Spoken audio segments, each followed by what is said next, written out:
네, 크립토 이슈 플러스입니다. 이제 지정학적 리스크가 좀 해소가 된 것 같습니다. 미국과 이란이 평화협상을 타결했다라고 하고요. 지금 비트코인은 64,500달러를 왔다 갔다 하고 있습니다. 상승세 보여지고 있는데요. 자세한 이야기 나눠보도록 하겠습니다. 업로드 컴퍼니 강승구 부대표 나와주셨습니다. 안녕하십니까? 안녕하세요. 네. 그래도 호재성 소식이 나왔습니다. 그러면서 코인이 조금씩 올라와 주고 있는데요.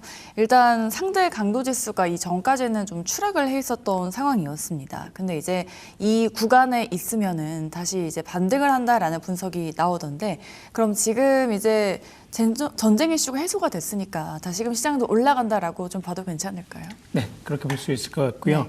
월요일 아침에 우선 기분 좋게 그러니까요. 지정학적 리스크 가장 이제 유의 깊게 보던 것이 해소가 조금 된 것 같아서 좋은 것 같습니다. 네.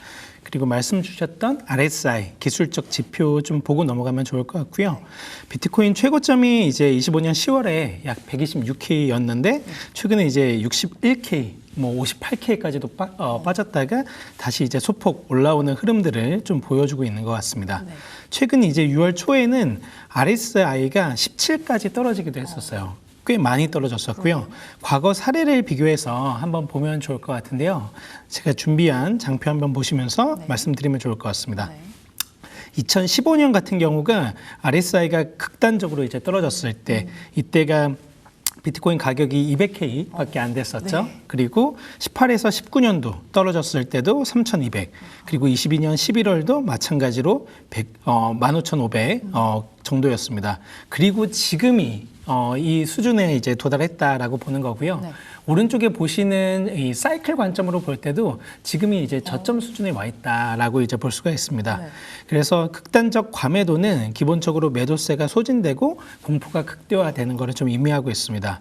비트코인이 이 변동성이 크기 때문에 이런 구간에서 단기 반등이 잘 나왔다라는 얘기를 좀 드리는 거고요. 네. 그리고 2022년 바닥대랑 말씀드렸던 유사한 RSI 수준이고 비트코인 가격 자체도 50% 하락한 수준이기 때문에 역사적으로 이런 시점은 사이클의 바닥 근처였다라고 말씀을 드릴 수가 있습니다. 네. 또한 이제 현재 사이클 자체가 기관의 ETF 흐름 그리고 기업 보유가 많아서 과거보다 하락폭이 얕을 수 있다라는 점도 좀 긍정적이고요.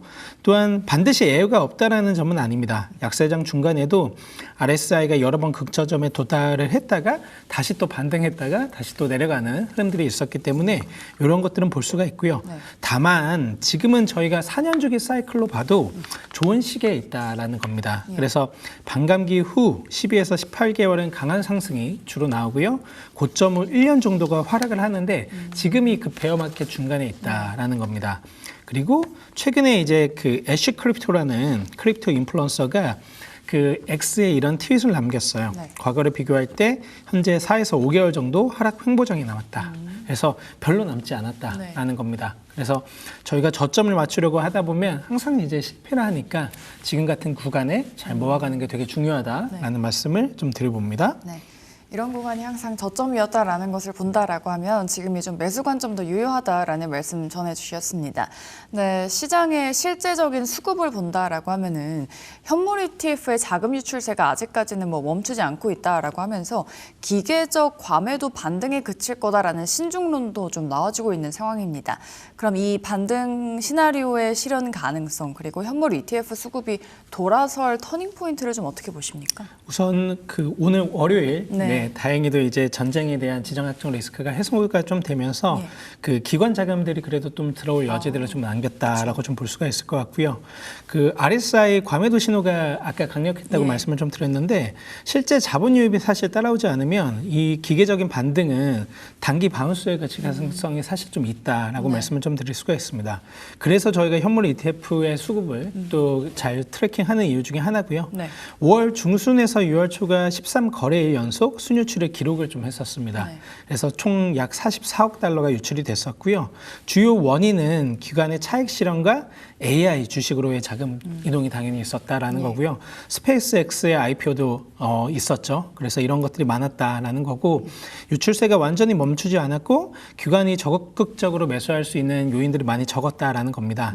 하지만 이제는 좀 이제 들어오는 흐름들이 있을 거다라는 말씀을 좀 드릴 수가 있고요.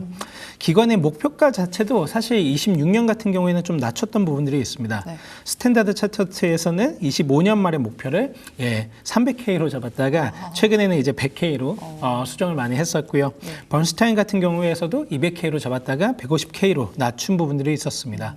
하지만 그렇다고 해서 장기적인 전망이 나쁘냐? 그건 아니다. 여전히 긍정적이고 현재의 위치, 사이클의 약세장, 극단적인 과매도 그리고 고점 대비 하락한 지금의 포인트는 역사적으로 큰 상승의 출발점이었다라는 겁니다. 네. 그리고 최근에 이제 페맥스 분석이 정리했던 200% 반등의 전자 조건이 세 가지가 있었어요. 첫 번째가 이제 케빈 워시가 취임하면서 이 금리 인하에 대한 기조가 좀 나오면 좋다라는 얘기를 했고요.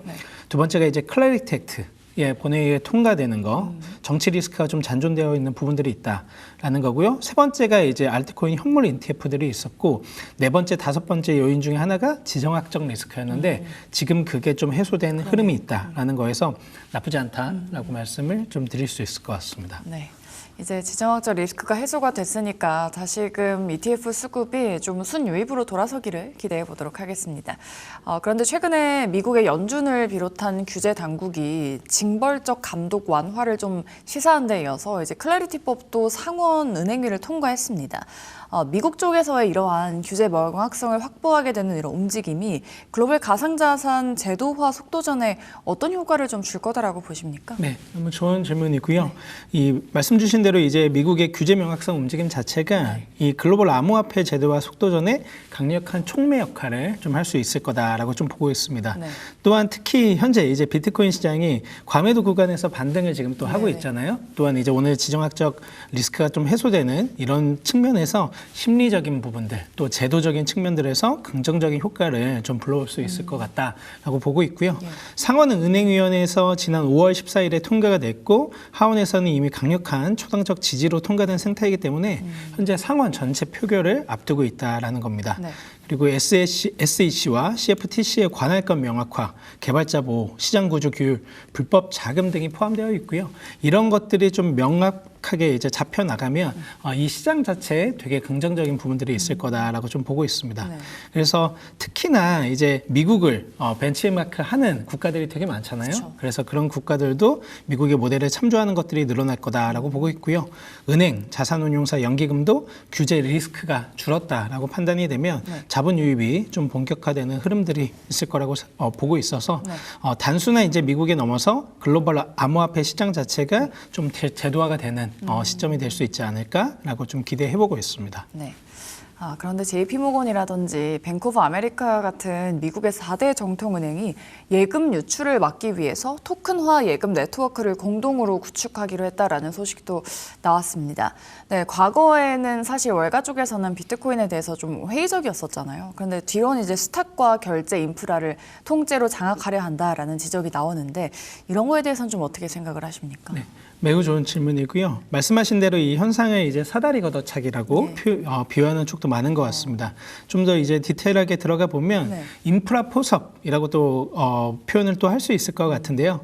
코어 자산은 좀 거부하되 결제 레일은 흡수하려는 이제 이중 전략으로 좀 해석할 수 있다라고 말씀을 드릴 수 있을 것 같습니다. 이 JP 모건을 비롯한 이 일부 월가 주류층은 과거에 되게 비트코인을 강력하게 비판해 왔는데요. 그러나 이번에 토큰화 예금 네트워크 같은 경우는 움직임을 매우 적극적으로 하고 있다라는 걸 볼 수가 있습니다. 이는 이제 스테이블 코인과 블록체인 기술이 만들어낸 이 시장에 대해서 되게 공격적인 대응을 하고 있다라고 볼 수가 있고요. 말씀 주신 JP 모건, 뱅크 오브 아메리카, 그리고 웰스파고, 시티 같은 경우가 주요 은행들이 더 클리어링 하우스라는 이제 협의체를 구축해서 이 같이 이제 상태계를 만들고 있다라는 걸 볼 수가 있습니다. 이 목표는 은행 예금을 블록체인 위에 토큰화해서 24시간 즉시 정산을 하고요. 프로그래머블 결제 등을 가능하게 하는 거다라고 보고 있습니다. 이 출시 목표가 이미 나와 있습니다. 27년 상반기로 잡고 있고요. 주요 목적은 스테이블 코인이 예금을 빨아들이는 형상을 막고 은행 예금을 블록체인 생태계 안으로 끌어들이겠다라는 이제 표방을 하고 있습니다. 단순히 기술 실험을 하는 게 아니라 예금을 방어하고 신규 수익원을 확보하겠다라는 목표를 잡고 있는데요. 그래서 전통 금융 자체가 이 시장에 크게 들어오고 있다라는 자체가 어떻게 보면 이 시장에서는 좀 좋은 흐름으로 볼 수가 있고요. 물론 반론도 있습니다. 완전히 장악하기는 어려울 거다라는 이제 크립토 업계 얘기들이 있고요. TDA는 은행 예금 토큰이거든요. 그래서 비트코인이나 이더리움 같은 네이티브 크립토 자산이나 퍼블릭 체인 기반의 디파이랑은 본질적으로 좀 다르다라고 보고 있어서 좀 이런 반론들도 있다라고 좀 볼 수가 있을 것 같고요. 하지만 이제 역사적으로 우리가 돌아가 보면 이 기술이 발전할 때는 결국에 개방형과 이런 폐쇄형이 공존하고 경쟁하는 그런 방향에서 항상 진화해 왔다라는 거를 좀 볼 수가 있을 것 같습니다. 네, 알겠습니다. 저희가 앞서서 상대 강도 지수를 짚어봤었죠. 지금 상대 강도 지수 RSI가 과매도 구간을 근접을 하면서 매도세 진정 신호를 보내고 있다라고 짚었는데 이번 주에 또 메인 이벤트로 연준의 FOMC가 있지 않습니까? 이제 케빈 워시의 주재하는 첫 통화정책 회의라는 점에서 의미가 좀 높은 것 같은데 이런 지표들, 상대 강도 지수 같은 지표들이라든지 FOMC 경계감 중에서 지금은 어느 쪽에 조금 더 무게를 두고 시장을 바라봐야 될까요? 너무 좋은 질문이고요. 말씀 주신 대로 저희가 복합적으로 좀 봐야 되는 것 같습니다. 오늘 또 지정학적 리스크가 좀 해소가 되기도 했고 RSI가 과매도 시나리오에 있지만 이럴 때는 역사적으로 단기적으로 반등하는 구간이기도 했다라는 거, 그리고 FOMC가 또 바로 또 앞두고 있다라는 것 자체가 여러 가지가 다 맞물린 시기에 지금 좀 놓여져 있다라고 좀 볼 수가 있을 것 같습니다. 그래서 하나의 좀 구간으로 봐야 될 것 같고요. 그래서 일간 RSI가 아까도 말씀드렸지만 20에서 25 이하로 떨어진 구간은 예외 없이 과거로 봤을 때는 단기적으로 반등했던 신호들이 있었다라는 거를 좀 볼 수가 있을 것 같고요. 그럼에도 불구하고 저희가 FOMC를 되게 중요하게 봐야 되는 이유는 유동성 기대를 직접 좌우하는 지표이기 때문이다라고 저희가 볼 수 있을 것 같습니다. 또한 이제 비트코인 채굴 원가도 말씀 주셨는데 이 채굴 원가도 좀 이제 가볍게 짚고 넘어가면 좋을 것 같아요. 그래서 비트코인 채굴 산업이 사실 이 단일 평균 원가라는 개념이 존재하기는 하는데 되게 편차가 좀 크다라고 말씀을 드릴 수가 있고요. 최근에는 이 운영 규모랑 자본의 조달 구조에 따라서 기업 간에 3배에서 4배까지 차이가 나는 경우도 있다라는 겁니다. 그래서 좀 이제 보고 넘어가면 나스닥 상장 채굴사의 개별 이제 캐시 코스트로 좀 볼 수가 있는데요. 헛에잇 같은 경우는 50K, 정말 좀 싸죠. 그리고 작년에 많이 올랐던 아이랜 같은 경우도 58K 정도입니다. 그래서 이 두 기업 같은 경우가 정말 캐시 코스트가 되게 낮은 편이고요. 소위 마라톤 디지털 홀딩스 같은 경우는 이것보다 한 2배 높은 캐시 코스트를 지금 보여주고 있습니다.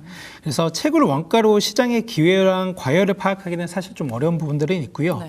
그래서 앞서 말씀 주셨던 RSI 그리고 이제 매크로적 지표들, FOMC와 같은 유동성 지표들을 저희가 유심히 봐야 되는 이유가 여기에 좀 있다라고 말씀을 좀 드려봅니다. 네.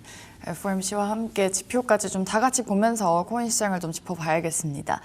그런데 지금 이제 환율이 고환율인 상황에서 이 기관 자금이 AI 쪽이라든지 주식으로 쏠리면서 지금 코인 시장을 상대적으로 디커플링을 좀 겪고 있는 것 같습니다. 네, 반면에 과거에 은행권 코인이다라고 비판을 받았었던 리플은 오히려 이제 기관 중심 결제 전략에 좀 조명을 받으면서 다시금 영토를 넓히고 있는 것 같은데 앞으로 알트코인 시장의 판도를 좀 어떻게 보십니까? 네, 알트코인 시장의 판도가 좀 부분적으로 바뀌는 부분은 있을 것 같다라고 좀 생각이 들고요. 다만 이제 과거처럼 이제 모든 알트코인이 다 함께 폭등하는 그런 시장은 사실 좀 없을 것 같다. 되게 선별적이고 기관 중심의 재편에 가까울 가능성이 크다라고 말씀을 좀 드릴 수가 있을 것 같고요. 기관 자금이 이 검증된 현금 흐름을 계속적으로 좀 찾고 있습니다. 그래서 실제 유틸리티가 있는 알트코인으로 이동하려는 흐름들이 있고요. 국경 간의 결제, 스테이블 코인 정산, RWA 분야에서 실적을 내는 프로젝트들이 수혜를 보는 가능성이 크다라고 좀 보고 있습니다. 그래서 리플이 좀 주목을 받는 부분들도 있는 것 같다라고 말씀을 드릴 수가 있고요. 리플의 스테이블 코인 이 RLUSD는 멀티체인 지원을 좀 하고 있습니다. 그래서 리플은 처음부터 이 XRP 그리고 이더리움 두 체인에 네이티브로 좀 발행을 했었거든요. 근데 지금 좀 보면은 공급량 기준으로 봤을 때는 이더리움 체인에 좀 많이 머물러 있습니다. 80% 정도가 그렇고요. 나머지가 이제 XRP 체인입니다. 그래서 리플 자체도 이제 그 설계된 흐름들이 있지만 이더리움 자체에 지금 되게 또 좋게 보이는 것들이 있어서 네. 기관의 채택이 사실 이 경쟁 관계에 놓여 있다라고 좀 말씀을 드릴 수가 있습니다. 그래서 비트코인은 기본적으로 희소성이 있는 자산이기 때문에 그렇죠. 다른 알트코인과는 좀 구별이 되고 알트코인은 이 유틸리티를 만들어내야 되는데 이더리움, 리플, 솔라나 이런 이제 같은 알트코인들이 경쟁이 심화가 될 수 있다라는 거를 좀 볼 수가 있을 것 같습니다. 네, 알겠습니다. 이제 우리나라 이야기를 해보도록 할 텐데 우리나라는 내년 1월에 과세를 앞두고 입법이 표류 중입니다. 그런데 반면에 지금 DSRV는 금융권 수준의 자금 세탁 방지 시스템 전격적으로 도입을 했습니다. 그럼 국내 웹3 인프라 기업들의 이런 선제적인 준법 감시 고도화가 전통 금융사들의 시장 진입을 좀 앞당길 수 있는 그런 촉매제가 될 수 있을까요? 네, DSRV 같은 경우는 개인적으로도 친분이 있는 회사라 좀 이제 되게 반갑게 질문을 봤었고요. 말씀 주신 대로 DSRV가 최근에 금융권 수준의 AML 그 모니터링 시스템을 전격적으로 좀 도입을 했습니다. 네. 그래서 이는 이제 바스프 의무를 이제 이행하는 것뿐 아니라 기관이랑 전통 금융사와의 협업을 염두에 둔 이 내부 통제 강화 조치다라고 좀 볼 수가 있을 것 같고요.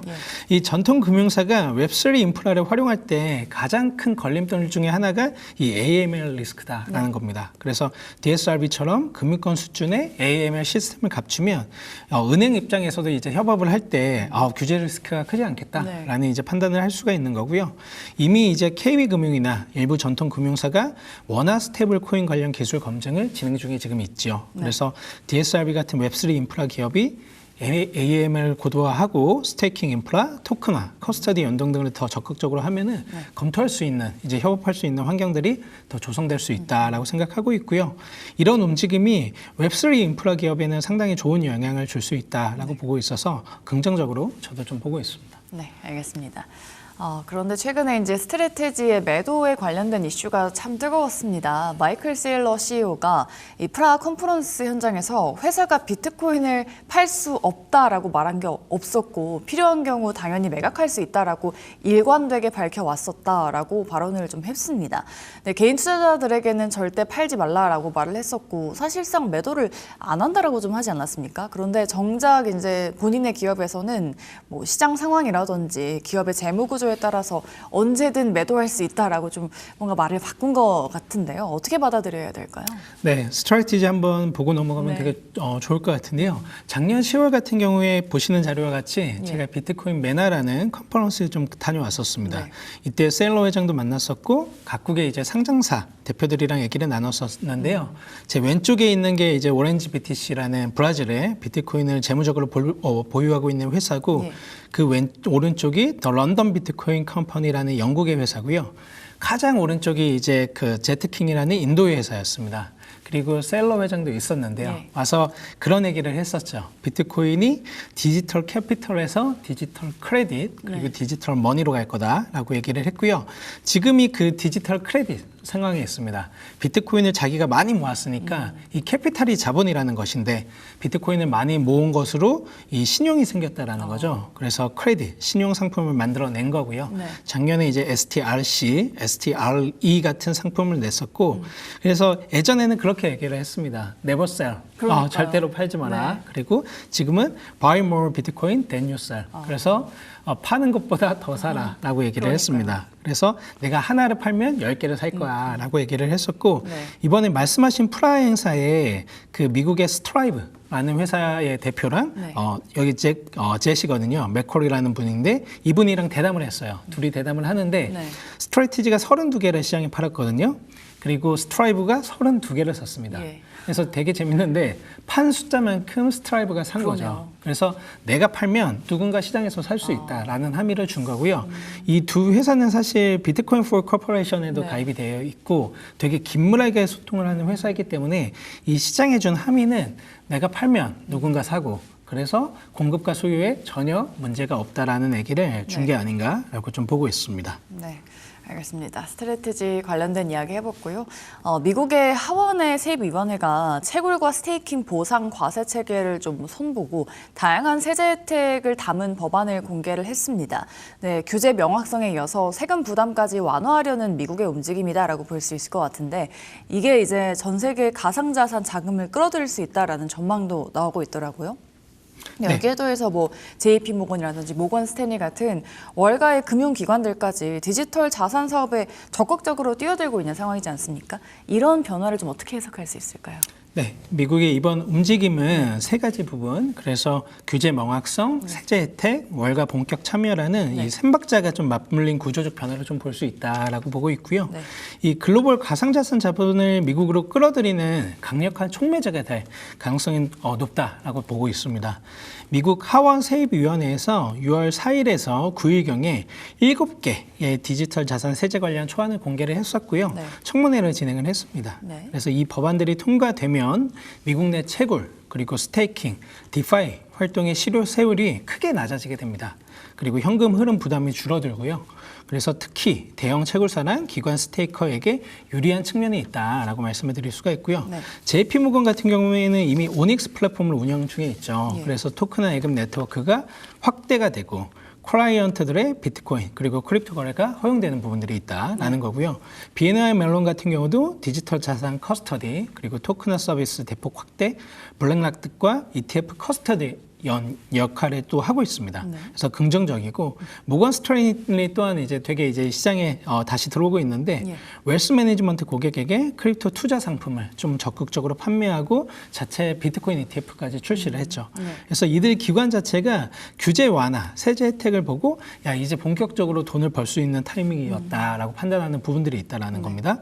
그래서 과거의 비판적인 태도에서 완전히 좀 선회한 부분들이 좀 보인다라고 말씀을 드릴 수가 있고요. 네. 미국이 규제, 세제, 인프라 삼박자를 갖추면 싱가포르, 뭐 두바이, 홍콩, 스위스 그리고 나중에는 한국까지 네. 좀 이제 따라올 수밖에 없는 그런 흐름들이 있어서 미국 중심으로 이 시장에 재편될 가능성이 되게 높다라고 좀 보고 있는 부분들이 있어서 긍정적으로 좀 보고 있습니다. 네. 알겠습니다. 지금 코인 시장에 만연해 있는 여러 가지 이슈들 알아봤습니다. 지표들이라든지 매크로 이슈가 시장의 반등을 좀 가리키고 있는 것 같은데요. 앞으로 코인 시장이 상승할 수 있을지 기대해 보도록 하겠습니다. 오늘 이 시간 업루트 컴퍼니 강승구 부대표 수고해 주셨습니다. 오늘 말씀 고맙습니다. 감사합니다. 지금 딜사이트 경제TV 실시간 라이브가 진행 중입니다. 오른쪽 화면 클릭하시고 지금 바로 함께해 주세요.